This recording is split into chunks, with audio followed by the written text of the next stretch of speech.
ತಮಗೂ ಗೊತ್ತು, ಮೊನ್ನೆ ತಾನೇ ನವೆಂಬರ್ 28ರಂದು ನಾವು ಅಕ್ಕಪಡೆ ಅಂತ ಮಾಡಿದ್ದೀವಿ ಅಧ್ಯಕ್ಷರೇ. ಇಡೀ ರಾಜ್ಯದಲ್ಲಿ 31 ಜಿಲ್ಲೆಯಲ್ಲಿ ಕಮಿಷನರೇಟ್ 5 ಕಡೆ ಅಕ್ಕಪಡೆ ಅಂತ ಮಾಡಿದ್ದೀವಿ. ಈ ಅಕ್ಕಪಡೆಯ ಕೆಲಸ ಮೇನ್ ಉದ್ದೇಶನೇ ಇದು ಸ್ಕೂಲ್ಗಳಿಗೆ ಹೋಗುತ್ತೆ.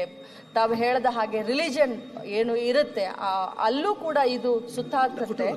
ಒಂದು ನಾನು ಈ ಸಭೆಯ ಮುಖಾಂತರ ಸಾರ್ವಜನಿಕರಲ್ಲಿ ಅಂತಂದ್ರೆ ಈ ಹೆಲ್ಪ್ ಲೈನ್ಗಳನ್ನ 1098 ನಮ್ಮ ಇಲಾಖೆ 24 ಗಂಟೆ ಚಾಲನೆ ಇರುವಂತಹ ಹೆಲ್ಪ್ ಲೈನು ಮತ್ತು ಅಕ್ಕಪಡೆಗೆ ಸಂಬಂಧಿಸಿದಂತೆ ಮಹಿಳಾ ಹೆಲ್ಪ್ ಲೈನ್ 181 ಮತ್ತು ಪೊಲೀಸ್ ಇಲಾಖೆಯ 112 ಈ ಹೆಲ್ಪ್ ಲೈನ್ಗಳನ್ನ ತಾವು ಇಟ್ಕೊಳ್ಬೇಕು. ಮತ್ತು ಅಕ್ಕಪಡೆ ದಿನದ 12 ಗಂಟೆ ಇದು ಗಸ್ತಿಯನ್ನು ತಿರುಗುತ್ತೆ.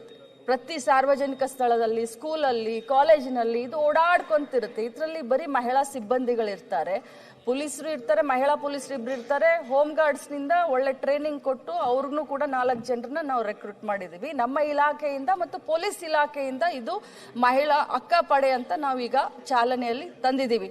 ಸಾರ್ವಜನಿಕರಾಗ್ಲಿ, ಪಾಲಕರಾಗ್ಲಿ, ಮಕ್ಕಳಾಗ್ಲಿ ನಿರ್ಭೀತಿಯಿಂದ, ನಿರ್ಭಯದಿಂದ ಇವರು ನಮ್ಮ ಈ ಅಕ್ಕಪಡೆಗೆ ಫೋನ್ ಮಾಡಿಬಿಟ್ಟು ಈ ರೀತಿ ನಮಗೆ ತೊಂದರೆ ಆಗ್ತಾ ಇದೆ, ಈ ರೀತಿ ನಮ್ಮನ್ನ ಚಿಡಾಯಿಸ್ತಾ ಇದ್ದಾರೆ, ಈ ರೀತಿ ನಮ್ಮ ಶಾಲೆಯಲ್ಲಿ ಈ ರೀತಿ ನಮಗೆ ತೊಂದರೆ ಮಾಡ್ತಾ ಇದ್ದಾರೆ.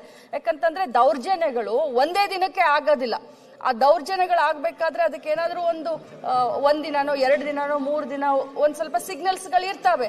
ಸೊ ಮಕ್ಕಳು ಕೂಡ ಹೆದರದೆ ಅಕ್ಕಪಡೆ ಸಹಾಯ ತಗೊಳ್ಳಿ, ಹೆಲ್ಪ್ ಲೈನ್ ಸಹಾಯ ತಗೊಳ್ಳಿ ಮತ್ತು ಅವರ ಮಾಹಿತಿಯನ್ನ ನಾವು ಗೌಪ್ಯವಾಗಿಡ್ತೀವಿ ಮತ್ತು ವ್ಯಾಪಕವಾಗಿ ಇನ್ನೂ ಪ್ರಚಾರವನ್ನ ಮಾಡ್ತೀವಿ. ಮತ್ತು ಸುಮಾರು 7 ಇಲಾಖೆಗಳನ್ನ ಒಳಗೊಂಡಂತೆ ಗ್ರಾಮ ಪಂಚಾಯಿತಿಯ ಮಟ್ಟದಿಂದ ಮೇಲಿನವರೆಗೂ, ಗ್ರಾಮ ಪಂಚಾಯಿತಿ ಮಟ್ಟದಿಂದ ನಗರ ಸಭೆವರೆಗೂ ಕೂಡ ಕಮಿಟಿಯನ್ನ ಮಾಡಿದ್ವಿ. ಇನ್ನೂ ಕೂಡ ಇದನ್ನ ಇಫೆಕ್ಟಿವ್ ಆಗ್ಲಿಕ್ಕೆ ನಾವು ಕಾರ್ಯಸನ್ನದ್ಧರಾಗ್ತೀವಿ ಅಂತ ಹೇಳಿಕ್ ಬಯಸ್ತೀವಿ.